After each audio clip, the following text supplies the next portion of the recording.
தமிழகத்தில் சட்டமன்ற தேர்தல் களம் சூடுபிடித்துள்ள சூழ்நிலையில் பல்வேறு கட்சிகளைச் சேர்ந்த வேட்பாளர்கள் ஆர்வமாக வேட்புமனு தாக்கல் செய்து வருகின்றனர்.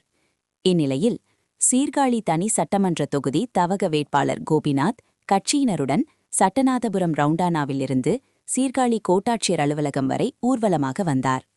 அப்பொழுது அங்கு ஜேசிபி இயந்திரம் மூலம் பூக்கள் கொட்டப்பட்டு பரிவட்டம் கட்டி விசிலடித்து தவக தொண்டர்கள் உற்சாகமாக வரவேற்பளித்தனர். அப்பொழுது திமுக வேட்பாளர் வேட்புமனு தாக்கல் செய்ய காலதாமதமானதால் தவக வேட்பாளர் கோபிநாத் 1 மணி நேரம் காத்திருக்க வேண்டிய சூழல் ஏற்பட்டது.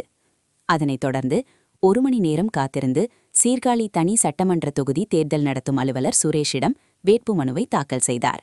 செய்திகளை உடனுக்குடன் தெரிந்து கொள்ள லைக் பண்ணுங்க, ஷேர் பண்ணுங்க, சப்ஸ்கிரைப் பண்ணுங்க, மறக்காம கமெண்ட் பண்ணுங்க.